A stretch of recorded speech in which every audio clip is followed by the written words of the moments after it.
शाम के लिए, आपके उस अनुग्रह के लिए जिस अनुग्रह की वजह से हमने आहार ग्रहण किया, जिस अनुग्रह को जानकर हम आपके पास पहुंचने का रास्ता पा पाए,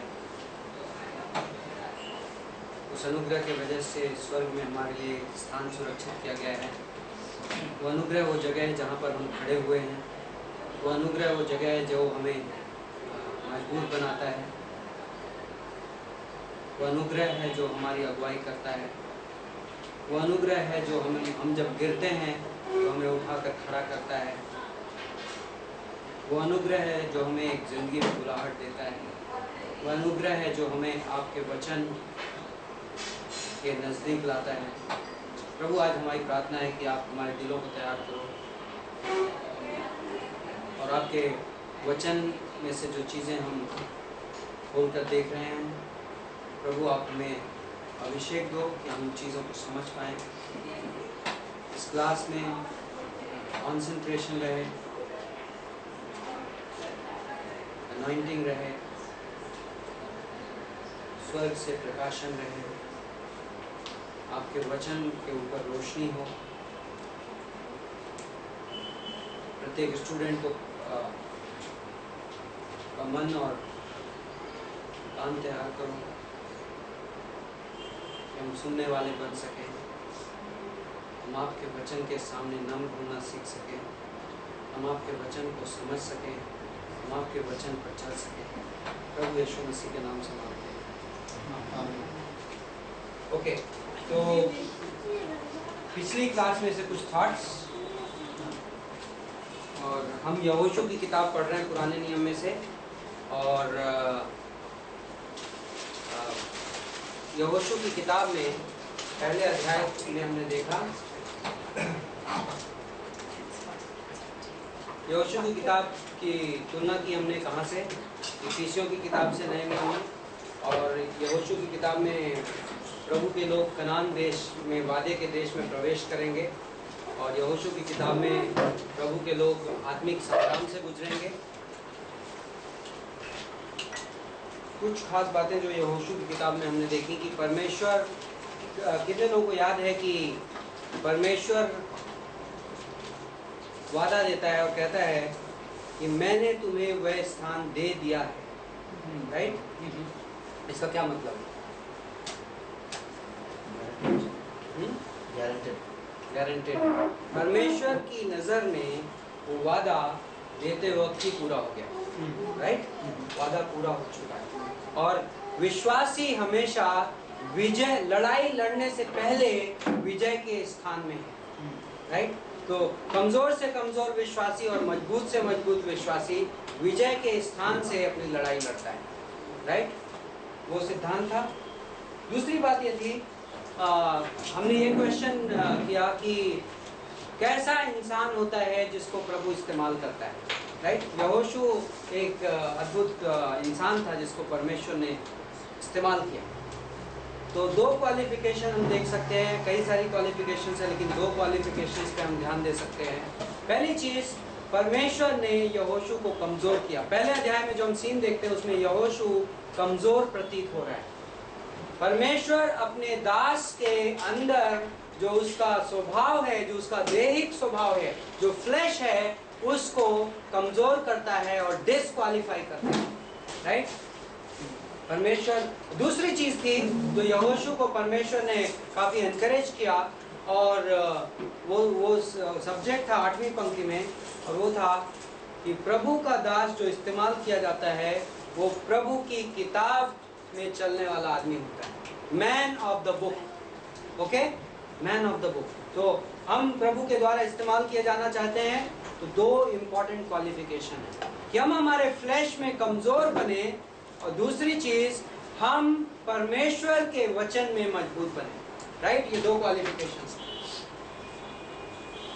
तीसरी चीज़, यहाँ पर हमने 2.5 गोत्रों की एक घटना देखी कि 2.5 गोत्रों ने ये चुना कि वो यर्दन नदी के इस पार ही रुक जाएंगे, राइट? और ये अद्भुत अद्भुत कहानी है। बिकॉज, और ये कहानी गिनती के 32वें अध्याय में है, हमने ट्रेस की थी वहां पर जाकर। लेकिन इस कहानी में इन लोगों ने कम समय के आशीष को चुना बजाय परमेश्वर की योजना के, राइट। लुकिंग, विश्वासी के लिए सिद्धांत यह है कि looking for the riches of grace instead of security of natural blessing. स्वाभाविक आशीष की तलाश करने की बजाय हमें परमेश्वर के अनुग्रह के धन को खोजना चाहिए, राइट। इस दुनिया में बहुत सारे स्वाभाविक आशीष हैं, अच्छी नौकरी, अच्छा घर, अच्छा परिवार, अच्छा बहुत सारे अच्छे हम परमेश्वर से खोज सकते हैं। लेकिन हमें स्वाभाविक आशीषों से ज्यादा विश्वासी के तौर पर एक मेच्योर विश्वासी किसकी तलाश करता है? परमेश्वर के अनुग्रह के धन की, राइट। और आप पौलुस की प्रार्थनाओं में अक्सर देखते हैं, यदि आप नए नियम में पौलुस की प्रार्थनाएं ट्रेस करें तो आप देखेंगे पौलुस अक्सर किन चीज़ों के लिए प्रार्थना करता है। पौलुस कहता है कि मैं प्रार्थना करता हूं कि परमेश्वर आपके मन की आंखें खोले और आप परमेश्वर का जो असीम धन है और आपकी जो बुलाहट है उसको देख सको, राइट। तो हम उन चीज़ों को खोज सकते हैं। इन 2.5 गोत्रों के बारे में बात करते वक्त इंटरेस्टिंग सवाल ये उठता है, क्या परमेश्वर की योजना इन लोगों के लिए ये थी कि ये कनान देश में प्रवेश करें, या परमेश्वर की योजना ये थी कि ये यरदन नदी के इस पार ही रह जाएं? Right, important question. और इस सिद्धांत को हम बोलेंगे परमेश्वर की मर्जी। ओके, परमेश्वर की मर्जी क्या है? ये अक्सर सवाल उठता है, परमेश्वर की इच्छा क्या है? Will of God. ओके, और इस विषय को हम ब्रीफली देखेंगे।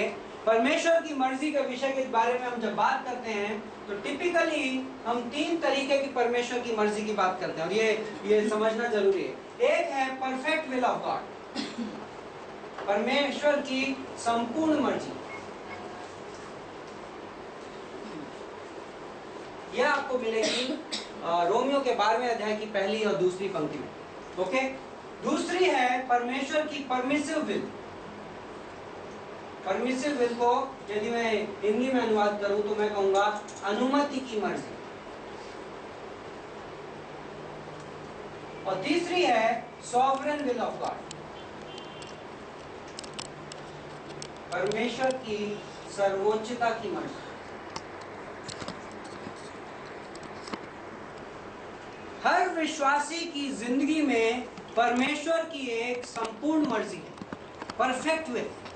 जब रोमियो के 12 और 1 और 2 में पौलुस लिखता है और कहता है कि अपने आप को, अपने शरीरों को मैं परमेश्वर की करुणा की याद दिलाकर तुमसे आग्रह करता हूं कि अपने शरीरों को जीवित बलिदान के तौर पर परमेश्वर को समर्पित कर दो, और इससे और इस संसार के अनुसार मत बनो, बल्कि अपने मन के नए बनाए जाने के द्वारा नए बनते जाओ, परिवर्तित होते जाओ, और इससे तुम परमेश्वर की भली, ग्रहण योग्य और संपूर्ण मर्जी को जान लोगे।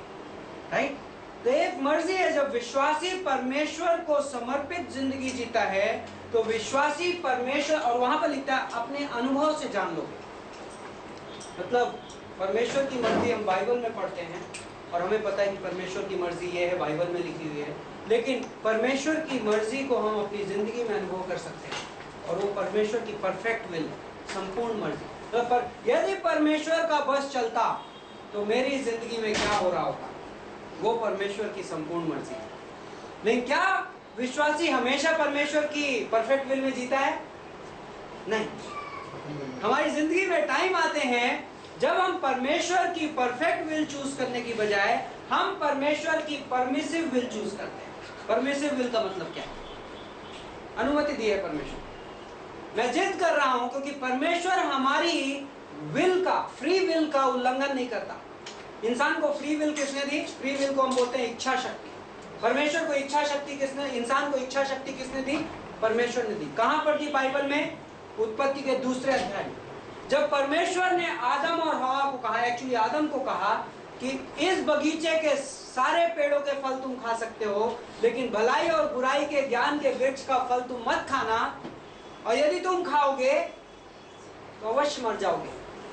राइट। तो वहां पर जो यदि परमेश्वर ने डाल दिया, वो यदि बड़ा इंपॉर्टेंट यदि है, क्योंकि वो यदि ये बताता है कि परमेश्वर ने इंसान को एक कैपेसिटी दी, एक कैपेबिलिटी दी कि इंसान चूज कर सकता है हाँ या नहीं, राइट।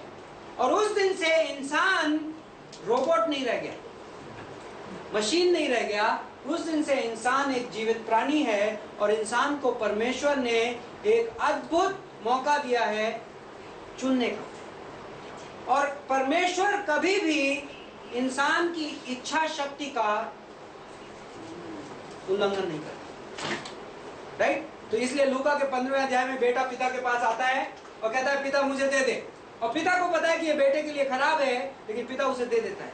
क्यों? क्योंकि पिता, यदि हम चुनेंगे कि नहीं परमेश्वर हमें आपकी मर्जी नहीं पूरी करनी, तो परमेश्वर कहेगा ओके, मैं जेंटलमैन हूं और मैं आपको फोर्स नहीं करूंगा। तो परमेश्वर अनुमति दे देता है। तो जब विश्वासी परमेश्वर की संपूर्ण मर्जी में जीने का निर्णय नहीं लेता है और कहता है कि नहीं प्रभु मुझे मेरी मर्जी चाहिए, तो परमेश्वर अनुमति दे देता है, परमिट कर देता है विश्वासी को उस मर्जी में जीने के लिए कि आप जा सकते, और वो परमिसिव मर्जी। तीसरी है सॉवरेन विल, क्योंकि अक्सर क्वेश्चन ये उठता है कि यदि हम सारे निर्णय ले लेंगे तो फिर परमेश्वर सिंहासन पर बैठा हो रहा है, कैसे हो सकता है? क्या ये दुनिया हम चला रहे हैं या परमेश्वर चला रहा है, राइट?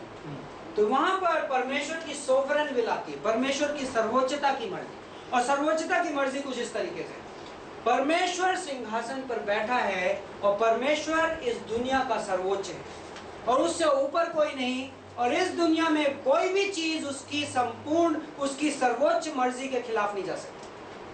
मतलब परमेश्वर इस दुनिया में मसीहा भेजा, वो मसीहा सूली पर मरेगा, कोई बदल पाया उसे? नहीं बदल पाया। वो परमेश्वर की सर्वोच्च मर्जी। प्रभु यीशु मसीह दूसरी बार वापस आएगा और वो इस दुनिया का न्याय करेगा, वो परमेश्वर की सर्वोच्च मर्जी। हमारी जिंदगी में कई बार परमेश्वर की सर्वोच्च, कई बार लोग मरते हैं और कई बार लोग समय से पहले मरते हैं, और बहुत सारी चीजें हैं जो हम एक्सप्लेन नहीं कर पाते। वो सब परमेश्वर की सॉवरेन विल के अंदर आती हैं। उसमें हमने निर्णय नहीं लिया, हमें कई बार नहीं। अय्यूब बहुत सारी मुसीबतों से गुजरा, क्या उसमें अय्यूब की गलती थी? नहीं। इनफैक्ट वो लोग डिबेट कर रहे थे, बहुत कई अध्यायों तक उन्होंने डिबेट किया कि मैं भी शायद अय्यूब की गलती थी। लेकिन उस अध्याय में, पहले और दूसरे अध्याय में, हमें ये क्लैरिफाई कर दिया जाता है कि ये मुद्दा अय्यूब की गलतियों का नहीं था, ये मुद्दा अय्यूब ने क्या बोया था और उसको काट रहा था उसका नहीं था, ये मुद्दा उन सब से बहुत ऊपर था। ये मुद्दा परमेश्वर की सर्वोच्चता का था, राइट? तो ये परमेश्वर की सर्वोच्च मर्जी। यहाँ पर ये जो 2.5 गोत्र थे, इन्होंने परमेश्वर की संपूर्ण मर्जी इजराइल के कबीलों के लिए क्या थी कि तुम यरदन नदी के पार कनान देश में जाओ और कनान देश को पजेस करो, कनान देश के मालिक बनो, राइट? लेकिन उन्होंने क्या किया कि अरे हमें यहाँ पर चारा अच्छा दिख रहा है। उन्होंने टेम्परेरी ब्लेसिंग्स को चूज किया बजाय परमेश्वर की ग्रेस के रिचेस को। उन्होंने स्वाभाविक आशीष को चुना बजाय कि परमेश्वर के अनुग्रह के धन को, राइट? और वो परमेश्वर की संपूर्ण मर्जी में जीने की बजाय परमेश्वर की अनुमति की मर्जी में जीना उन्होंने चुना। और कई बार विश्वासी ये काम करता है। परमेश्वर की संपूर्ण मर्जी हमारी जिंदगी के लिए कुछ है, और हमारी ये प्रार्थना है। रोमियो का 12:1-2 इसलिए कहता है कि जब हम परमेश्वर को अपना जीवन समर्पित करके जीते हैं तो परमेश्वर अपनी संपूर्ण मर्जी हमें बताता है, राइट? और परमेश्वर की मर्जी जानना हर विश्वासी की जिम्मेदारी है और बहुत अद्भुत अनुभव है, और विश्वासी को उसमें जीना चाहिए। और कई बार जब मैं बाइबल कॉलेज में पढ़ रहा था, जब मैं नया विश्वासी था, उस समय कई बार हमारा इस विषय पे बहुत बार रैप सेशन होता था और क्वेश्चन आंसर सेशन होता था कि परमेश्वर की मर्जी हम कैसे जानें। तो आई थिंक उस विषय में हम कभी और जाएंगे, लेकिन उस विषय के बारे में एक सेंटेंस में जरूर कहता हूँ कि कई बार हम ये सवाल पूछते, परमेश्वर मुझे तो अपनी मर्जी बता, राइट? और हम प्रार्थना करते हैं, प्रभु इस विषय में मेरी लाइफ में ये डायरेक्शन चेंज हो रहा है, मुझे ये निर्णय लेने, प्रभु मुझे अपनी मर्जी बता। एक बहुत बड़ा जो रूल है परमेश्वर की मर्जी जानने का, वो ये है कि हम परमेश्वर की मर्जी इसलिए जानना चाहते हैं कि उसे पूरा करें। जब हम पूरा करने के लिए जानना चाहते हैं तो परमेश्वर विश्वास योग्य है कि वो अपनी मर्जी बताता है। लेकिन कई बार हम परमेश्वर की मर्जी उसे तर्क करने के लिए जानना चाहते हैं या एकेडमिक इंटरेस्ट से जानना चाहते हैं, सिर्फ जानने के लिए जानना चाहते हैं, तो परमेश्वर हमें नहीं बताता है, राइट? तो ये बहुत बड़ा स्ट्रगल है जो विश्वासी है। लेकिन यदि मैं परमेश्वर की मर्जी, यदि परमेश्वर ने मुझे यदि अपनी इतनी मर्जी बताई है, तो यदि मैं उसे पूरा करता हूं तो परमेश्वर मुझे बाकी हुई मर्जी भी बताता है। लेकिन जितना मुझे बताया गया है, जब मैं उसे पूरा नहीं करता तो कई बार परमेश्वर बचा हुआ रोक के रखता है। जिसके पास है उसे दिया जाएगा, और जिसके पास नहीं है, जो उसके पास है वो भी ले लिया जाएगा, राइट?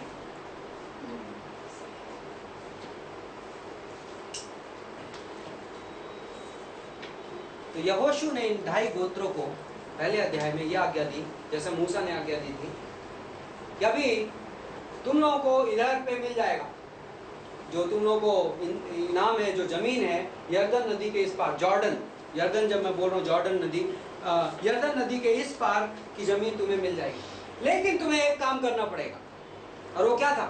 जो उत्पत्ति के 32वें अध्याय में, सॉरी गिनती के 32वें अध्याय में मूसा ने उन्हें आज्ञा दी थी।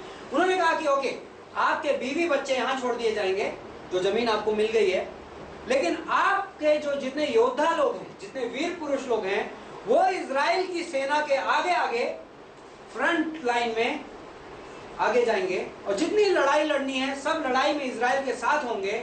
और जब लड़ाइयां खत्म हो जाएंगी और बाकी 9.5 गोत्रों को जब उनकी जमीन मिल जाएगी, तब आप लोग वापस आ सकते हैं, राइट? और अद्भुत सिद्धांत है, और सिद्धांत ये है कि प्रभु चाहता है कि पूरा का पूरा प्रभु यीशु मसीह की देह या पूरा का पूरा कॉर्पोरेट बॉडी एक साथ मिलकर काम करे, राइट? उसमें डिवीजन ना हो। और इसलिए प्रभु ने कहा कि यदि लड़ाई लड़नी है तो सब साथ में लड़ेंगे, यदि विजय हासिल करनी है तो सब साथ में करेंगे। अकेले का कोई हिस्सा नहीं है, अकेले लड़ाई लड़ने वाले का स्थान नहीं है, हमें लड़ाई मिलकर लड़नी है। इसलिए प्रभु यीशु मसीह की कलीसिया में हम सारे कंट्रीब्यूट करते हैं अपने अपने गिफ्ट के अनुसार। ओके, उत्पत्ति के 2 अध्याय में चलते हैं। तब नून के पुत्र यहोशू ने 2 भेदियों को शित्तीम से, अभी शित्तीम वो जगह है जहां पर ये राइट नाउ ये लोग खड़े हैं, और कहां पर है ये जगह? यरदन नदी के इस पार। ओके, अगले क्लास में आपके हाथ में आपके हैंडआउट्स रहेंगे जो आज आ चुके हैं, बट और या मे भी हम सर्कुलेट कर सकते हैं, बट मैं खुद अभी बहुत दिनों से वो हैंडआउट्स देखा नहीं हूँ, तो मैं अभी मेंटली प्रिपेयर्ड नहीं हूँ कि उसमें क्या क्या है, बट उसमें आपको मैप मिलेगा, इजराइल का मैप, और ये लोग किधर से किधर जा रहे हैं, और आपको थोड़ा सा पिक्चर और क्लियर होगी। बट यरदन नदी यदि यहाँ पर है, वाओ मैंने गड़बड़ की, यरदन नदी यदि यहाँ पे है, यहाँ पे गलील की झील है, यहाँ पे डेड सी है, और ये लोग इधर से आ रहे हैं और ये लोग यहाँ पर खड़े हैं, तो यरदन नदी के इन्हें पश्चिम में जाना है। ओके, पश्चिम में कनान देश है। तो यहाँ पर जेरिको नाम का शहर है, और जोशुआ क्या करता है? जोशुआ 2 जासूसों को, स्पाइस को सर्वे करने भेजता है। ओके,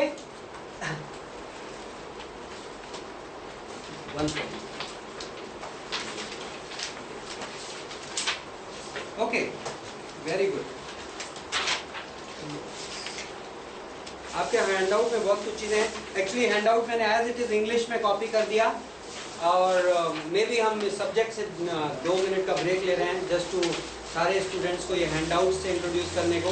हैंडआउट्स टिपिकली इंग्लिश में है, बिकॉज इवन इफ यदि आप हिंदी की क्लास करोगे, इवन देन इसमें मोस्टली मैप्स हैं, तो आप उनको ट्रांसलेट कर सकते हो। इसमें इम्पॉर्टेंट पार्ट ये है इस हैंडआउट का, ये पेज जिसमें शेड्यूल दिया गया है। ओके, मैं चाहता हूँ सब लोग इस पेज को समझें। इसमें क्लास नंबर के सामने उस क्लास का टाइटल दिया गया है, और उसके सामने कौन सा पोर्शन स्क्रिप्चर का पढ़ाया जाएगा वो दिया है। अब मैं ये प्रॉमिस नहीं कर रहा हूँ कि मैं स्ट्रिक्टली इन वर्सेस को कवर करने वाला हूँ, लेकिन इससे आपको क्लू ये मिलता है कि किस क्लास में आपको कितना पोर्शन पढ़ के आना है। ऑलमोस्ट थोड़ा ज्यादा पढ़ के रखेंगे तो अच्छा रहेगा, क्योंकि यदि आप पढ़ के आएंगे, इसमें इस क्लास की टिपिकल खासियत ये होगी कि मैं पूरा टेक्स्ट नहीं पढ़ूंगा, क्योंकि यदि मैं पूरा टेक्स्ट पढ़ूंगा तो मे भी सेमेस्टर के एंड तक सिर्फ जोशुआ ही खत्म होगा, राइट। तो लेकिन हमें ओल्ड टेस्टामेंट काफी पोर्शन कवर करना है, तो यदि आप पढ़ के आएंगे और फिर जब मैं आपको कमेंट्स दूंगा तो आप फेमिलियर होंगे उस पोर्शन से कि ये मैंने पढ़ा हुआ है, तो आप सेम पेज पे होंगे। दूसरी चीज ये है कि हफ्ते के दौरान दोबारा आप इस पोर्शन को पढ़ेंगे, क्योंकि अब जब मैं कुछ बोल चुका रहूंगा उससे आपको कुछ और ज्यादा सेंस मिलेगा, एंड नेक्स्ट पोर्शन आप पढ़ के आएंगे। कुछ असाइनमेंट्स रहेंगे इसमें मैं आपको बीच बीच में दूंगा, वो असाइनमेंट्स कुछ आपको घर से करके आने होंगे, कुछ क्विजेज होंगी जो यहाँ पर बैठ के करने होंगे।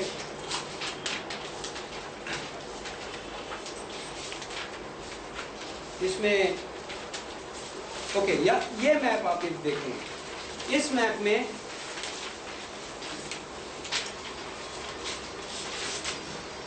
ये जो जॉर्डन रिवर लिखी है ये यर्दन नदी है, राइट, और शित्तिम यहाँ पर है। यहाँ पर इजरायली लोग अभी खड़े हैं, पूरा का पूरा झुंड, ओके। और ये शित्तिम से ये लोग जेरिको जाएंगे। जेरिको हिंदी में यरीहो बोलता है।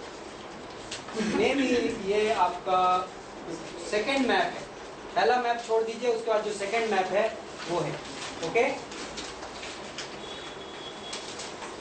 सो अभी ओके, हैंडआउट में से इतना, हैंडआउट में हमें ज्यादा फोकस नहीं करना है, ये आपके खाली टाइम के लिए, जब आप अपनी स्टडी कर रहे होंगे उस वक्त आप इसको रेफर कर सकते हैं। जोशुआ दूसरा अध्याय का पहली पंक्ति बोलता है, तब नून के पुत्र यहोशू ने 2 भेदियों को शित्तीम से चुपके से भेज दिया और उनसे कहा, जाकर उस देश और यरीहो को, यरीहो मींस जेरिको, जो लोग इंग्लिश बाइबल रेफर कर रहे हैं, जेरिको को जाकर देखो, तलाशो, ओके। नाउ इंटरेस्टिंग है, मूसा के नेतृत्व में कुछ सालों पहले इजराइल के देश ने एक बार पहले भी स्पाइस भेजे थे, राइट। वो गिनती का कौन सा अध्याय था? 13वां अध्याय, 13वां और 14वां अध्याय, राइट। और उस केस में बहुत बड़ा ब्लंडर हो गया था, राइट। ब्लंडर क्या हुआ था कि चूंकि वो 12 जासूस जब लौट के आए थे तो उनमें से 10 ने खराब रिपोर्ट दी थी। वो वहां पे बहुत भयानक लोग हैं, बहुत शक्तिशाली लोग, उनके सामने हम चिट्टों के माफिक हैं, वहां नहीं जा सकते। सिर्फ यहोशू और कालेब ये 2 थे, और हमारे क्लास में यहोशू और कालेब है। तो यहोशू और कालेब ये 2 व्यक्ति थे जिन्होंने विश्वास की भाषा बोली थी, जिन्होंने विजय की भाषा बोली थी। उन्होंने कहा था नहीं, हम जीत सकते हैं, हम जा सकते हैं, राइट। और उस बात से परमेश्वर नाराज हो गया, सारी भीड़ डर गई थी और सारी भीड़ कुड़कुड़ाने लगी थी। तो परमेश्वर ने कहा ये पूरी की पूरी जनरेशन सिर्फ यहोशू और कालेब को छोड़ के कोई भी उस वादे के देश में नहीं घुसेगा, राइट। परमेश्वर ने 40 साल गिनती की किताब में उन लोगों को घुमाया, राइट। उन्होंने चक्कर लगाया जंगलों में, जब तक कि पूरी की पूरी पीढ़ी खत्म नहीं होगी। जो जवान लोग थे, 20 साल से ऊपर के लोग थे, वो सारे के सारे जब खत्म हो गए, जब उनकी मौत हो गई, तो नई पीढ़ी को परमेश्वर अब वादे के देश में ला रहा है।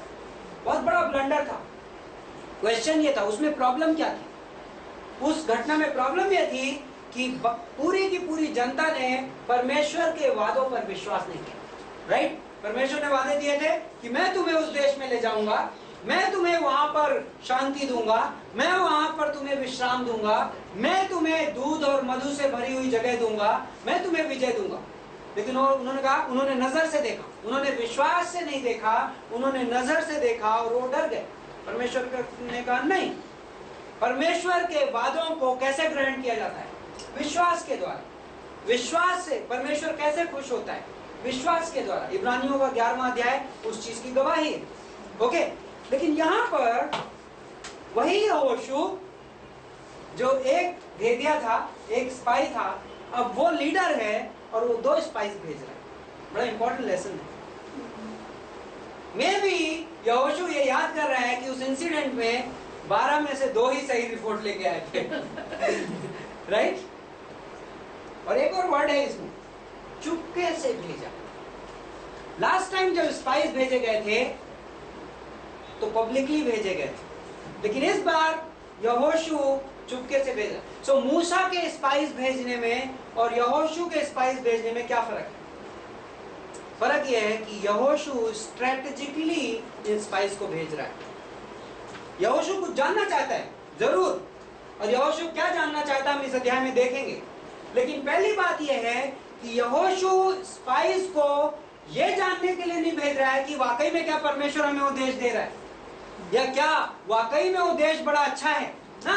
यहोशू विश्वास करता है कि जो परमेश्वर ने कहा पूरा होगा। और दूसरा, यहोशू स्मार्ट है, बुद्धिमान है, और वो क्या है, उसे पता है लास्ट टाइम पब्लिक मेजॉरिटी अविश्वास करती है, तो इस बार पब्लिक को बताओ ही मत। इस बार अकेले चुपके से भेजा। आई थिंक उसमें बहुत स्मार्टनेस है, बिकॉज वो आम जनता को ये मौका नहीं देना चाह रहा है कि वो गलतियां करें, राइट। ओके, ये स्पाइस की कहानी बहुत इंटरेस्टिंग, और मैं कहानी नहीं पढ़ूंगा पर्पसली, बहुत इंटरेस्टिंग कहानी। और आप जानते हैं कि राहाब नाम की वेश्या के घर जाते हैं लोग, राइट, और राहाब नाम की वेश्या इनकी मदद करती है। और राहाब नाम की वेश्या जब उस जगह में क्यों वेश्या के घर जाते हैं, एक प्रैक्टिकल रीजन ये होगा कि यदि आप अनजाने हो और आप पकड़े नहीं जाना चाहते तो प्रोबेबली एक शहर में सबसे सेफ जगह थी, क्योंकि यदि आप वेश्या के घर जाओगे तो वेश्या के घर तरह तरह के लोग आते रहते हैं और आप पहचाने नहीं जाओगे। लेकिन खबर लग जाती है और राजा लोगों को भेजता है उनको खोजने के लिए, और वेश्या उन्हें बचाती है, राइट। उस कहानी में चौथी पंक्ति में उस स्त्री ने दोनों पुरुषों को छुपा रखा और इस प्रकार कहा कि मेरे पास कई पुरुष आए तो थे, परंतु मैं नहीं जानती कि वे कहां के थे। क्या इस वेश्या ने झूठ बोला? Yes, right. क्या परमेश्वर झूठ पसंद करता है? नहीं, राइट। लेकिन परमेश्वर इब्रानियों के 11वें अध्याय में राहाब का जिक्र करता है, वर्ष 31 में, और उस वर्ष में राहाब के झूठ का जिक्र नहीं है, बल्कि राहाब की तारीफ की गई है कि विश्वास से राहाब ने उन भेदियों को बचाया, राइट। बहुत अद्भुत है। तो कई बार बहुत सारे लोग तर्क देते हैं कि राहाब का झूठ जस्टिफाइड था या नहीं था, और यदि राहाब का झूठ जस्टिफाइड था तो हम भी हमारे झूठों को जस्टिफाई कर सकते हैं।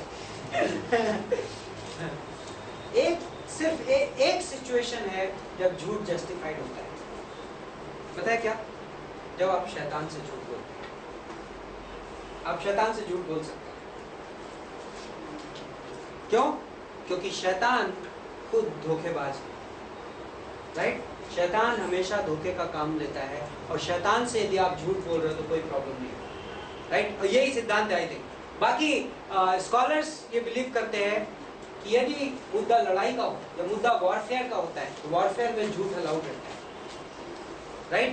लड़ाइयों में जासूसी अलाउड रहती है, लड़ाइयों में झूठ अलाउड रहता है, बट आई डोंट थिंक वो इम्पोर्टेंट है। बट शैतान से आप झूठ बोल सकते हैं। ओके, आगे बढ़ते हैं। इस वेश्या को ऐसा क्या पता था जो बाकियों को नहीं पता था? क्योंकि इस कहानी के अंत में आप देखते हैं कि इस पूरे शहर में सिर्फ ये औरत और उसका परिवार बचाया गया, राइट। पूरा का पूरा शहर नष्ट हो गया। तो और इस वेश्या ने विश्वास किया, अपने विश्वास की वजह से ये बचाई गई। लेकिन इसका विश्वास किस बात पर आधारित था, ये इंपॉर्टेंट है समझना। 9वीं पंक्ति में जब ये छत पर उन जासूस स्पाइस को मिलने को गई, जब सिपाहियों को इसने झूठ बोल के भगा दिया, तो ये ऐसा बोलती है, वो इन पुरुषों से कहने लगी, मुझे तो निश्चय है कि यहोवा ने तुम लोगों को ये देश दे दिया है और तुम्हारा भय हम लोगों के मन में समाया है, और इस देश के सब निवासी तुम्हारे कारण घबरा रहे हैं। ओके, अब आप में से कोई व्यवस्था विवरण का 11वां अध्याय 25वीं पंक्ति खोलिए, और कोई एक व्यक्ति निर्गमन का 23-27 खोजिए। ड्यूट्रोनॉमी पहला वाला था और निर्गमन मतलब एक्सोडस, व्यवस्था विवरण मतलब ड्यूट्रोनॉमी 11:25 और एक्सोडस 23:27। और पढ़िए। व्यवस्था विवरण 11:25। तुम्हारे सामने कोई भी खड़ा न रह सकेगा, क्योंकि जितनी भूमि पर तुम्हारे पांव पड़ेंगे उस सब पर रहने वालों के मन में तुम्हारा परमेश्वर यहोवा अपने वचन के अनुसार तुम्हारे कारण उनमें डर और थरथराहट उत्पन्न कर देगा। राइट? व्यवस्था विवरण में परमेश्वर ने उन्हें कुछ वादा दिया था। ओके, निर्गमन का वर्ष पढ़िए।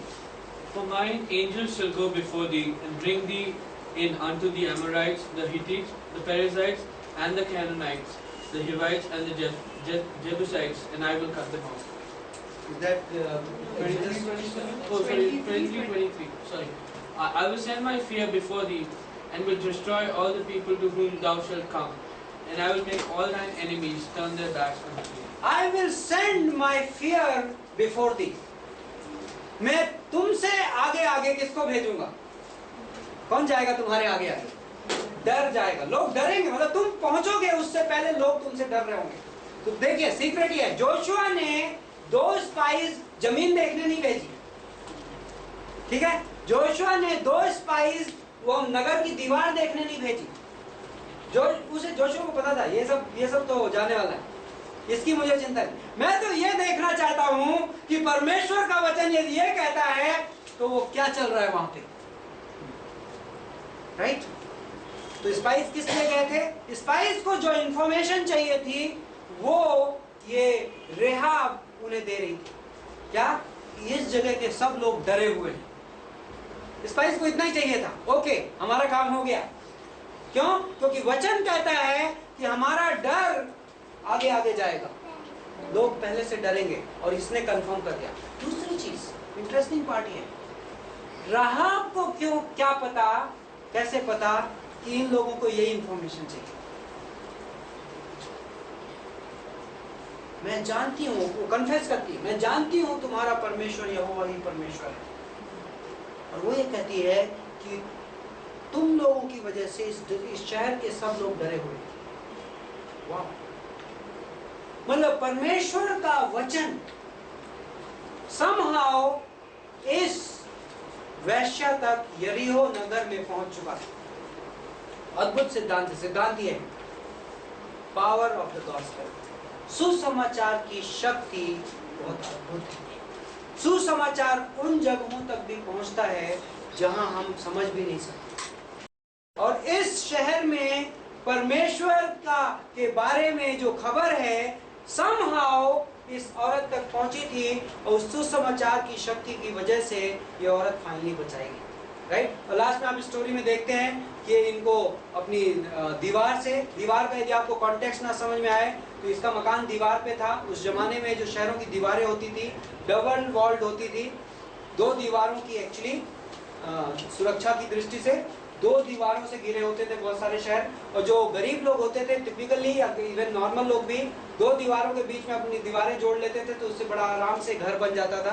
तो टिपिकली तो जो राहाब का घर था वो ऑलमोस्ट उस टाइप की जगह पे था, और अपने घर से जब उसने रस्सी से उतारा तो एक्चुअली वो कहाँ निकले, शहर के बाहर निकल गए, राइट?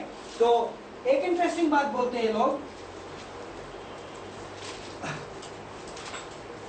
आपको यहाँ पे 11वां पंक्ति आप अपने बाइबल में नोट कर सकते हैं, राहाब का कन्फेशन जो बोलती है उनके बारे में। ओके, 12वीं पंक्ति राहाब बोलती है, अब मैंने जो तुम पर दया की इसलिए मुझसे यहोवा की शपथ खाओ कि तुम भी मेरे पिता के घराने पर दया करोगे और इसकी सच्ची चिन्हानी मुझे दो।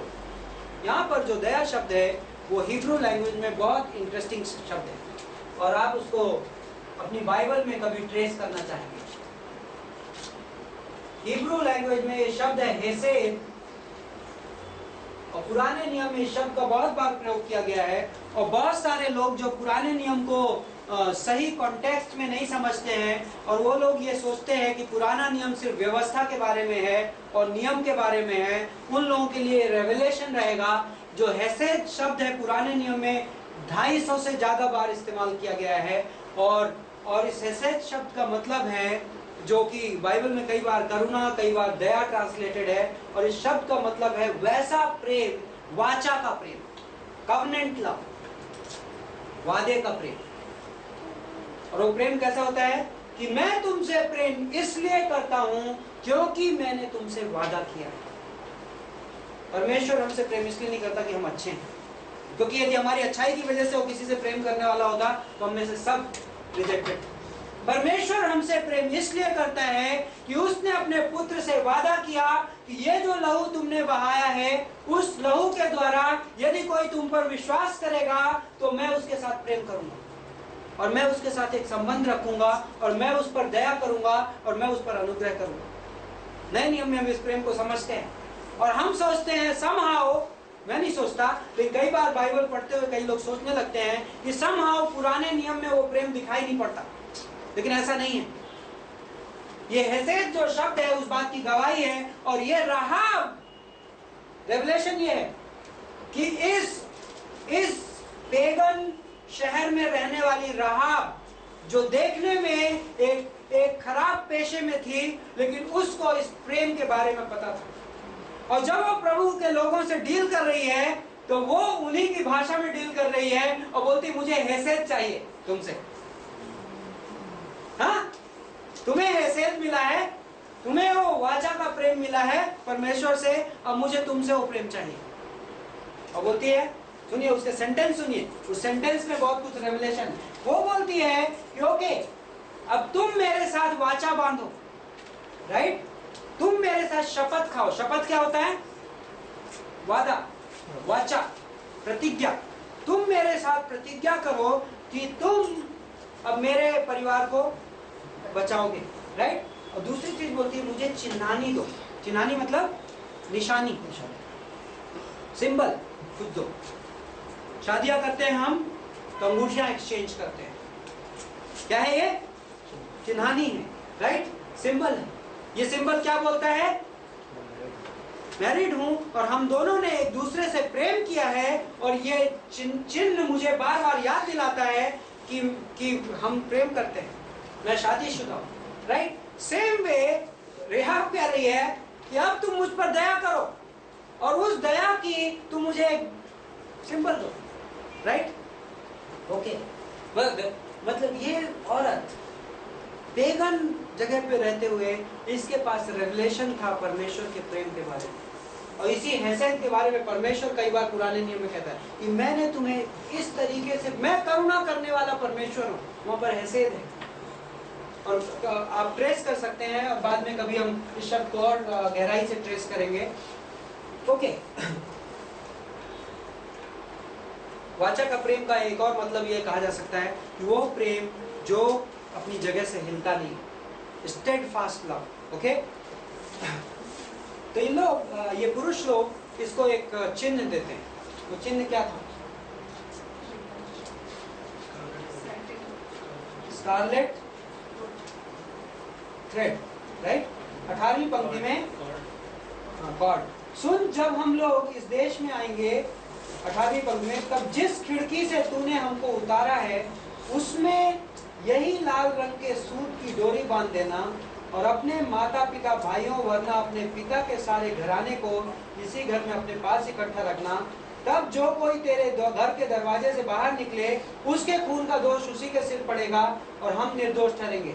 परंतु यदि तेरे संग घर में रहते हुए किसी का हाथ पड़े तो उसके खून का दोष हमारे सिर पड़ेगा। फिर यदि तू हमारी ये बात किसी पर प्रकट करे तो जो शपथ तूने हमको खिलाई है उससे हम निर्बंध ठहरेंगे, ओके। एक और पिक्चर, रेहाब, इंटरेस्टिंग पिक्चर है यहाँ पे। रेहाब अपनी विंडो पे एक लाल धागा बांधेगी।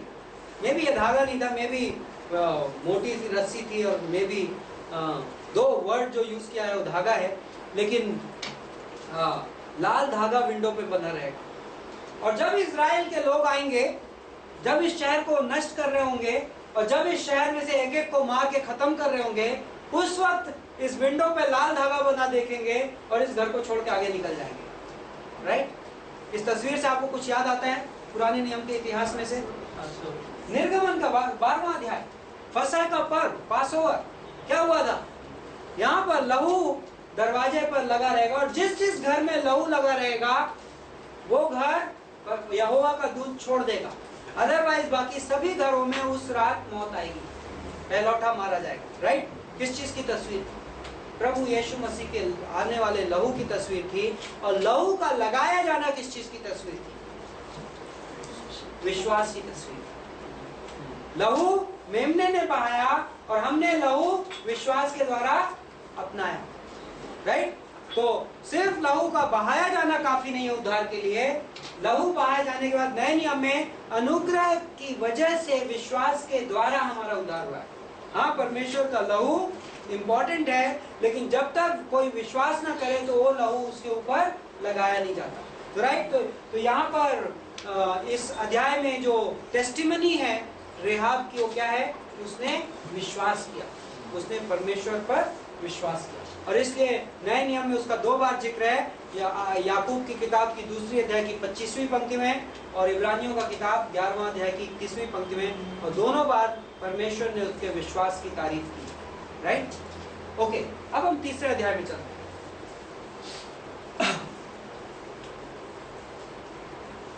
स्पाइस वापस आ गए, यहोशू को खबर मिल गई, यस, व्यवस्था विवरण में जो वादा किया था परमेश्वर ने बराबर है। परमेश्वर ने निर्गमन में मूसा से कहा था बराबर है। लोग डरे हुए हैं, सीन तैयार है। राइट, नेक्स्ट स्टेप क्या है? तीसरे अध्याय की पहली पंक्ति, बिहान को मतलब अगले दिन सुबेरे यहोशू सवेरे उठा। मैं ब्रीफ कमेंट करूंगा इस पार्ट पे। पवित्र आत्मा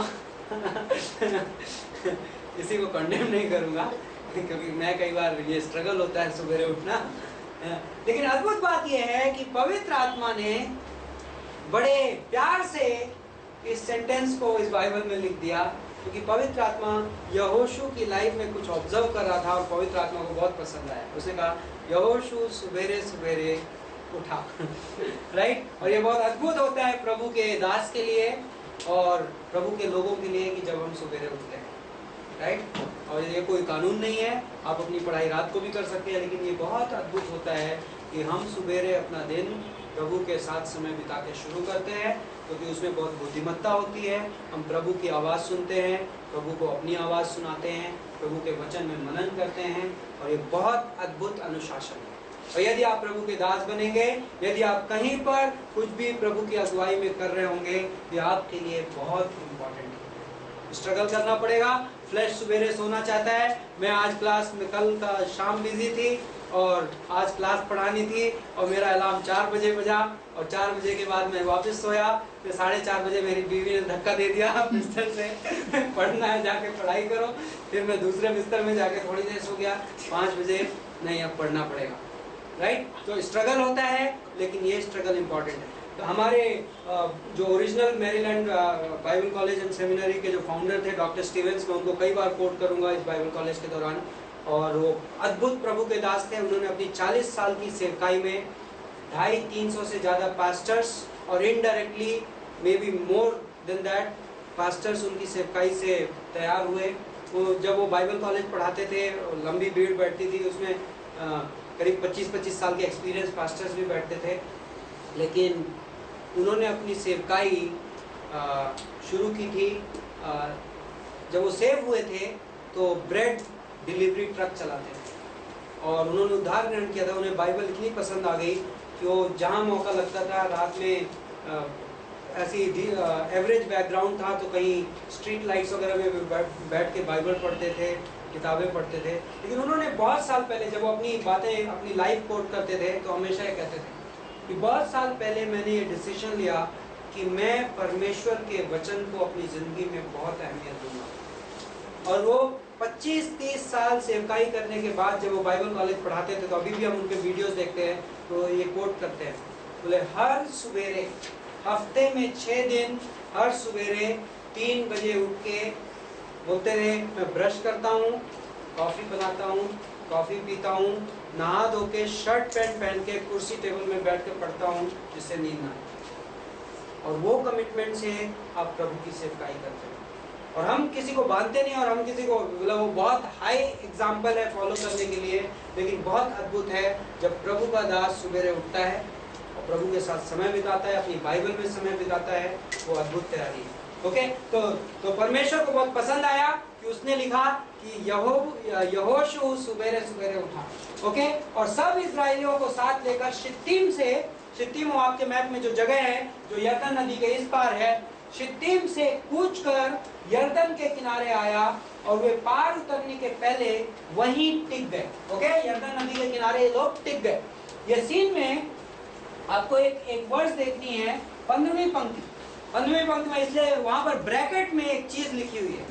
ओके, और वो चीज क्या लिखी? यरदन का पानी तो कटनी के समय के सब दिन कड़ारों के ऊपर बहा करता था।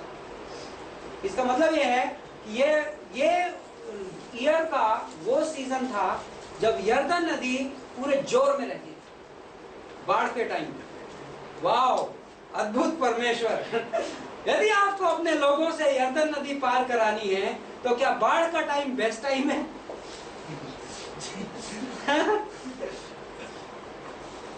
असंभव नदी, कई बार नदी क्रॉस करना ऑलमोस्ट असंभव लगता है, और ये असंभव नदी के सामने प्रभु अपने लोगों के सामने ले आया, राइट? और कई बार हमारी जिंदगी में असंभव नदियां आ जाती हैं। कई बार हम हमारी लाइफ में ऐसी सिचुएशंस में हो सकते हैं जो बिल्कुल इम्पॉसिबल लगती है, राइट? और प्रभु, सतर्क रहिए, हो सकता है आपकी लाइफ में इम्पॉसिबल सिचुएशन इसलिए आई हो क्योंकि आपको परमेश्वर उस इम्पॉसिबल सिचुएशन के सामने लेकर आया, राइट? और इन लोगों की लाइफ में वही था, परमेश्वर जानबूझ के उनको उस समय पर लेकर आया। ओके, 3 दिन के बाद सरदारों ने छावनी के बीच जाकर प्रजा के लोगों को यह आज्ञा दी कि जब तुम को अपने परमेश्वर यहोवा की वाचा का संदूक और उसे उठाए हुए लेवी याजक भी देख पड़े, तब अपने स्थान से कूच करके उसके पीछे पीछे चलना, परंतु उसके और तुम्हारे बीच में 2000 हाथ के अटकल अंतर रहे, तुम संदूक के निकट न जाओ, ताकि तुम देख सको कि किस मार्ग से तुमको चलना है, क्योंकि अब तक तुम इस मार्ग पर होकर नहीं चले। ओके, सीन ऐसा है, यहोशू ऑर्डर दे रहा है। एक्चुअली यहाँ पर सीक्वेंस देखिए, और इस बुक में आपको बार बार मिलेगा, और ये हम कहीं पर डिटेल में जाएंगे सब्जेक्ट के, और सब्जेक्ट है डेलीगेटेड अथॉरिटी का। यहाँ पर परमेश्वर हमेशा किससे बात कर रहा है? परमेश्वर ने यहोशू से कहा, और यहोशू किसको बोलता है? यहोशू मुखियों को, ऑफिसर्स को, राइट? फिर ऑफिसर्स किसको बोलते हैं? लोगों को। और ये अद्भुत तस्वीर है प्रभु की योजना की, प्रभु की डेलीगेटेड। प्रभु जब इस दुनिया में काम करता है तो हर व्यक्ति को किसी ना किसी यहोशू के नीचे रखता है, राइट? और यह प्रभु की योजना है। कई बार लोग कहते हैं कि ये इंसान के पीछे हम नहीं चल रहे, हम सिर्फ प्रभु के पीछे चल रहे हैं। प्रोबेबली यदि आप ये कहते हो कि हम इंसान के पीछे नहीं चल रहे, हम किसी इंसान के पीछे नहीं चल रहे हैं, हम सिर्फ प्रभु के पीछे चल रहे हैं, तो मोस्ट प्रोबेबली आप किसी के पीछे नहीं चल रहे, आप प्रभु के पीछे भी नहीं चल रहे।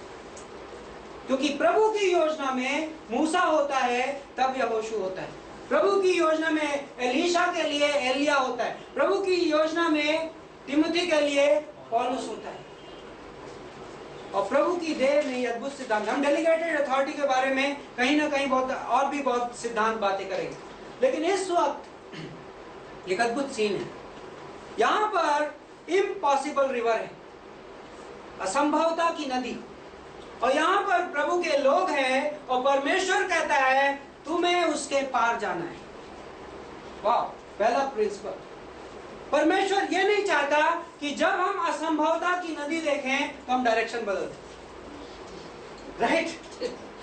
तुम्हें पार जाना है, walk through, you have to walk through, उसके बीच में से जाना है। कई लोग हैं जो वॉक थ्रू गए। भजन संहिता का लेखक भजन संहिता 23 में Psalm 23 क्या लिखता है? When I walk through the valley of shadows of death. Okay, when I walk through, not shortcut. Don't make the bridge. Walk through. परमेश्वर की योजना ये है, जब हमारी जिंदगी में हालातें बिल्कुल असंभव हो जाएं, तो हालातों से भागिए मत, दूसरे रास्ते मत चुनने की कोशिश करिए, परमेश्वर की सहायता से उन हालातों के बीच में से निकलिए, राइट? कैसे निकलेंगे? कुछ सिद्धांत है वहां पे, यहोशू आज्ञा देता। पहली चीज है, याजकों के कंधे पे क्या होगा? वाचा का संदूक, राइट? वाचा का संदूक पुराने नियम में किस चीज का परिचायक था? परमेश्वर की उपस्थिति, प्रेजेंस ऑफ गॉड, राइट? परमेश्वर की उपस्थिति उस पे आती थी। तो हम हमारे कंधों पे क्या लेके चलेंगे हमारी असंभव घड़ियों में? परमेश्वर की उपस्थिति, प्रेजेंस ऑफ गॉड यदि हमारे साथ रहेगी, पहली चीज अपने कंधों पे व्यक्तिगत रूप से प्रेजेंस ऑफ गॉड कैसे मेरी जिंदगी में आती है? Important question. कैसे मैं जानूं कि प्रेजेंस ऑफ गॉड मेरी लाइफ? एक इंपॉर्टेंट प्रिंसिपल जो यहोशू के 1:8 में था, इस वचन की पुस्तक तेरे मन से कभी ना हटने पाए। कुलूसियों का 3:16 बोलता है कि परमेश्वर के वचन को अपने मन में बहुतायत से बसने दो।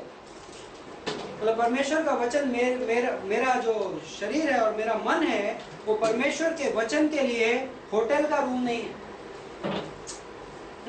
घर है, ड्वेलिंग प्लेस है, राइट? और एक सेंटेंस मैंने पढ़ा था,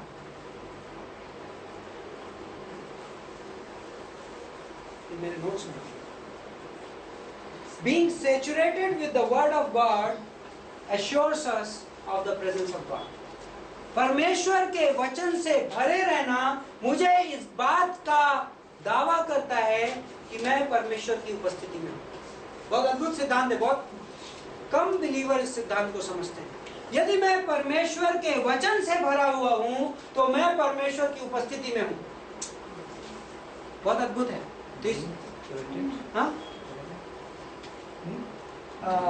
Being saturated with the word of God assures of the presence of God in my life. जब मैं परमेश्वर के वचन से भरा रहता हूँ तो मुझे इस बात का दावा होता है कि मैं परमेश्वर की उपस्थिति में। बहुत अद्भुत तरीका है। कई बार लोग बड़ा इस बात पर डिबेट करते हैं, इफिसियों का 5:18 पवित्र आत्मा से परिपूर्ण बनो, और उसको लेके बहुत सारी वियर्ड डॉक्ट्रिन्स हैं, और मे भी हम राइट मोमेंट पे उस डॉक्ट्रिन की बात करेंगे। लेकिन परमेश्वर पवित्र आत्मा से परिपूर्ण कैसे हुआ जाए? Practical question. थ्योरी देना बहुत आसान है, प्रीचिंग करना बहुत आसान है, लेकिन प्रैक्टिकली मैं आज जब ऑफिस में घुसूं तो मैं पवित्र आत्मा से परिपूर्ण कैसे बनूं? आपको मैं आंसर देता हूं, परमेश्वर के वचन में मनन करते रहो। परमेश्वर के वचन में लगातार सैचुरेट हो जाना पवित्र आत्मा की परिपूर्णता का परिचय है। प्रैक्टिकली मैं नहीं कहूंगा कि आप अन्य भाषाओं में बात करो या ये करो और हर वक्त गाना गाते रहो। गाना गाना may be a product, but गाना गाने से आप परिपूर्णता नहीं आती, लेकिन परमेश्वर के वचन में सैचुरेटेड रहने से परिपूर्णता आती है। इसलिए यहोशू के 1:8 में परमेश्वर ने ये कहा, यहोशू वचन की व्यवस्था की ये किताब तेरे मन से हटने न पाए, दिन रात इस पे मनन करना, राइट? बहुत अद्भुत। तो परमेश्वर की उपस्थिति आपके ऊपर रहे। दूसरी चीज बोलता है, याजक लोग आगे आगे जाएंगे और परमेश्वर की उपस्थिति, वाचा का संदूक उनके ऊपर रहेगा। तो क्यों कॉर्पोरेटली बात हो रही है ना? पूरे ग्रुप में सबको वाचा का संदूक नहीं दिया जा सकता, सिर्फ याजक के कंधे पे रहेगा। और उसके बाद बोलता है, तुम वो लोग आगे आगे जाएंगे, जब वो चल दे तो पीछे पीछे तुम लोग चल देना, लेकिन ध्यान रखो तुम्हारे और उनके बीच में 2000 हाथ। 2000 हाथ कितना होता है? एक हाथ मतलब 1.5 फीट, मतलब 3000 फीट है ना? 3000 फीट मतलब करीब करीब 1 किलोमीटर, 900 सम मीटर्स। ओके, बहुत लंबा डिस्टेंस है, कल्पना करिए 1 किलोमीटर काफी लंबा है। और आगे आगे याजक लोग और यहोशू प्रोबेबली, और पीछे पीछे ये पूरी मंडली। और बोलता है ध्यान रखो 1 किलोमीटर का गैप है, कहीं गलती से तुम उसको क्रॉस मत कर जाओ। बहुत अद्भुत सिद्धांत है। परमेश्वर के आगे आगे मत भागो, राइट? परमेश्वर तुम्हारे आगे रहेगा, तुम उसके पीछे चलो। कई बार उसके लिए पेशेंस लगता है, कई बार उसके लिए धीरज लगता है, कई बार उसके लिए शांत होकर सुनना पड़ता है, राइट? विश्वासी की जिंदगी में परमेश्वर की ये सलाह है कि तुम परमेश्वर के पीछे पीछे चलो। हमारा चरवाहा प्रभु यीशु मसीह है, हम प्रभु यीशु मसीह के चरवाहे नहीं हैं, राइट? कई बार हम प्रभु यीशु मसीह को ये बताने लगते हैं कि कलीसिया को ऐसे चलाना है, या हमारी जिंदगी को ऐसे चलाना है, होता नहीं। वो गलती से ओवरटेक मत कर जाओ। दूसरी एक चीज थी, दूसरा एक कारण है क्यों इतना डिस्टेंस मेंटेन करना है, वहां पर लिखा हुआ है एक्चुअली, कहता है जिससे कि तुम उसे देखते रह सको। वाह, यदि परमेश्वर, यदि वो संदूक पूरी भीड़ के बहुत नजदीक रहेगा तो पूरी भीड़ उसको नहीं देख पाएगी, लेकिन यदि वो 1 किलोमीटर आगे चल रहे हैं तो भीड़ का हर एक इंसान उसको देख पा रहा है। और यदि इंसान की नजर उस पर टिकी रहेगी तो क्या और चीजें जो नहीं देख पाएगा? हाँ? असंभवता की नदी, रिवर ऑफ इम्पॉसिबिलिटी। जब हमारी जिंदगी में रिवर ऑफ इम्पॉसिबिलिटी आती है तो हमारा फोकस किस पे हो जाता है? उस रिवर पे। हमें ये इसको कैसे क्रॉस करना है, ये रिवर क्यों आई, कब जाएगी, कौन सा सीजन चल रहा है, कौन से दुश्मन ने भेजी है, राइट?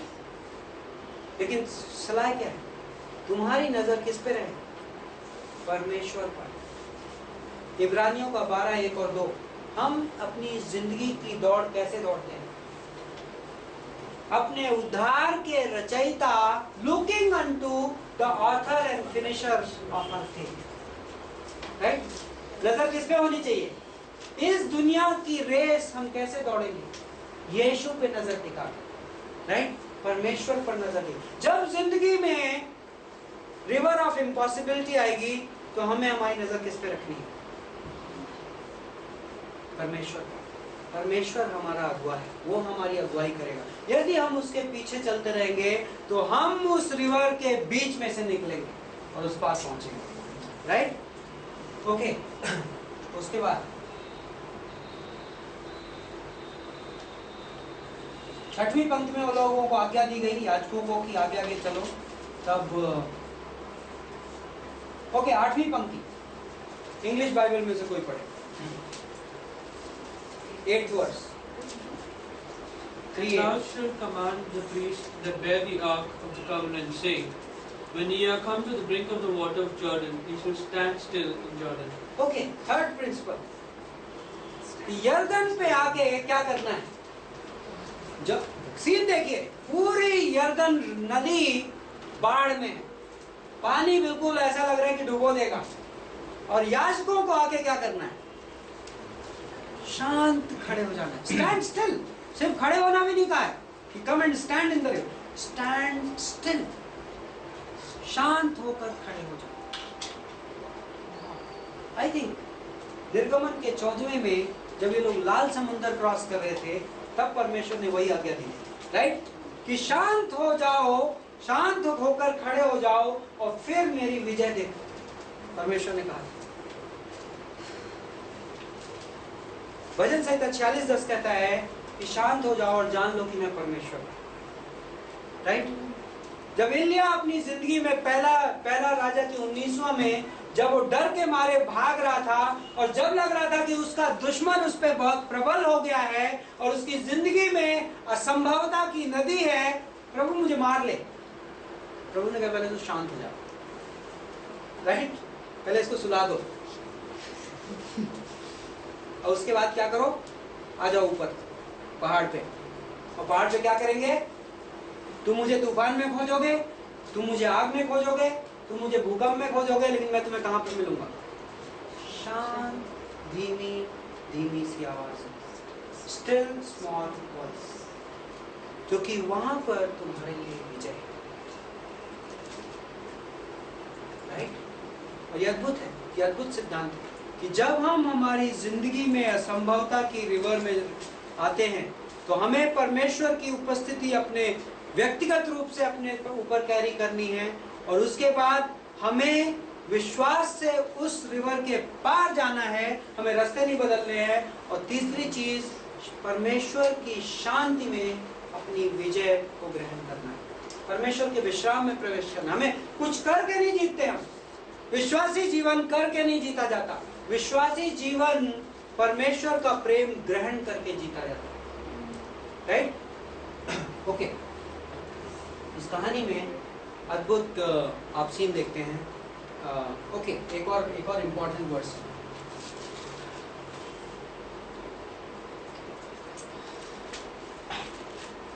16वीं पंक्ति, तब जो जल, ये नदी का जिक्र है, जब इन लोगों ने पांव रखा तो क्या हुआ, तब जो जल ऊपर की ओर से बहा आता था वह बहुत दूर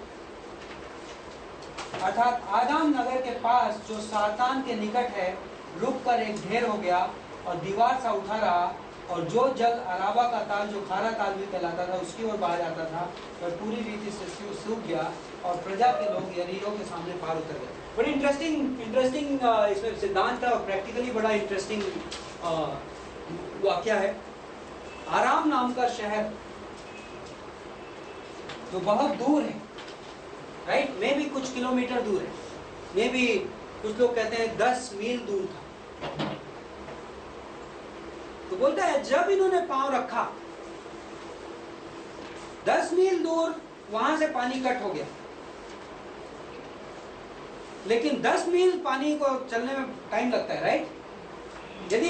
यदि जब याजकों ने पांव इस पानी में रखा और यदि उस वक्त ये पानी बंद हुआ तो यहाँ पे जमीन सूखने में कितना टाइम लगेगा, बहुत टाइम लगेगा, क्योंकि पानी आता रहेगा। लेकिन बोलता नहीं, जब याजकों ने पांव रखा तो आदम का से पानी कट गया, लेकिन याजकों के पांव रखते वक्त उनके सामने रास्ता खुल गया। इसका क्या मतलब, परमेश्वर ये जानता था कि याजक किस वक्त पांव रखेंगे, और उसके पहले परमेश्वर ने राइट मोमेंट में आदम से पानी कट कर दिया, जिससे कि जिस वक्त उन्होंने पांव रखा ठीक उस मोमेंट पे उनके सामने पानी कट गया। यदि हम लोग साइंटिस्ट वगैरह इस काम को करने जाते और इतनी एक्यूरेसी से हम फिर भी नहीं कर पाते। हमें डैम बनाना आता है लेकिन जब बाढ़ आती है तो सब कुछ फेल होने लगता है, राइट। लेकिन परमेश्वर ने जब काम किया बहुत एक्यूरेसी से किया। परमेश्वर का जो सेंस ऑफ टाइमिंग है बहुत अद्भुत है। फिर हम कहते हैं प्रभु पता नहीं आप कब ये काम करोगे, राइट।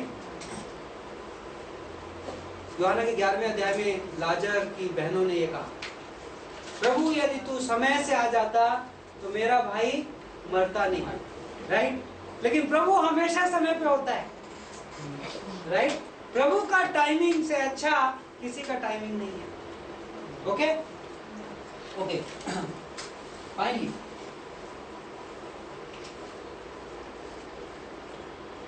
ये लोग यर्दन के पार गए। यर्दन टाइपोलॉजी में, मैं लास्ट हफ्ते आपको टाइपोलॉजी बता रहा था, यर्दन टाइपोलॉजी में क्रूस की परिचय है, मौत की परिचय है। इन्होंने पहली बार क्या क्रॉस किया, लाल समुद्र, रेड सी, राइट। पहली रेड सी को क्रॉस करने से ये क्या किए गए, बचाए गए, है ना, मिस्र देश से बचाए गए। मिस्र देश से बचाए जाना किस चीज की तस्वीर है, साल्वेशन की, उद्धार की, राइट। मिस्र देश से बचाया जाना, तो मिस्र देश जो लाल समुद्र का पानी था वो किसकी तस्वीर थी, प्रभु यीशु मसीह की मौत की तस्वीर थी। ओके, प्रभु यीशु मसीह की मौत के द्वारा हम पाप से उद्धार में बचाए गए, राइट। अब यर्दन एक दूसरी मौत की तस्वीर है, वो भी क्रूस की तस्वीर है, वो हमारी मौत की तस्वीर है। यर्दन, हम यर्दन से जब पार जाते हैं तो हम कहाँ जाते हैं, आत्मिक जीवन में प्रवेश करते हैं, कनान देश में। ओके, तो अब देखिए, प्रभु यीशु मसीह की मौत के द्वारा हम हमारे पाप से बचाकर उद्धार में लाए गए। ओके, उसके बाद बाइबल बोलता है कि हम यीशु मसीह के साथ क्रूस पे क्रूसित किए गए, राइट। प्रभु यीशु मसीह, रोमियो का 6:3, जैसे मसीह क्रूस पर चढ़ाया गया हम भी उसके साथ क्रूस पर चढ़ाए गए। जैसे मसीह दफनाया गया हम भी मसीह के साथ दफनाए गए। जैसे मसीह मरहुओं में से जीवित किया गया वैसे हम भी मरहुओं में से जीवित किए गए। ओके, तो जब विश्वासी प्रभु यीशु मसीह की मौत को ग्रहण करता है तो वो अपने पाप से बचाकर उद्धार में लाया गया। जब विश्वासी मसीह के साथ अपनी मौत को ग्रहण करता है तब विश्वासी आत्मिक जीवन में प्रवेश करता है, राइट। और ये एक्चुअली अगले हफ्ते में सिद्धांत के बारे में और बातें करेंगे और इस सिद्धांत को आपको एक्सप्लेन करेंगे जो कि 4थे अध्याय में है और बहुत अद्भुत चीजें हैं जिसमें हम जाएंगे। लेकिन आई थिंक हमारा टाइम हो गया है। आइए प्रार्थना करते हैं। हे स्वर्गीय पिता परमेश्वर, हम आपको आज की शाम के लिए धन्यवाद देते हैं, इस अद्भुत क्लास के लिए धन्यवाद देते हैं, और धन्यवाद देते हैं कि आप हमसे अपनी उपस्थिति का वादा देते हो, हमें आप अपना दास बनाना चाहते हो, हमें हमारी ज़िंदगी में अगुवाई करना चाहते हो और हमें आप आत्मिक जीवन देना चाहते हो, जिस आत्मिक जीवन को हम विश्राम में आपकी उपस्थिति में आपके वचन के द्वारा ग्रहण करते हैं। धन्यवाद देते हैं आज की शाम को सबको लौटने के लिए अद्भुत ट्रैवलिंग मर्सीज दीजिए। नेक्स्ट क्लास के लिए प्रार्थना करते हैं कि हम सबको इसी अभिषेक में बनाए रखिए, हम सबको इस पूरे हफ्ते डिसिप्लिन दीजिए कि हम आपके वचन को पढ़ सकें और एंजॉय कर सकें और बहुत सारी सीड थॉट्स ग्रहण कर सकें आपके पवित्र आत्मा के द्वारा। प्रभु यीशु मसीह के नाम से मांगते हैं, आमीन।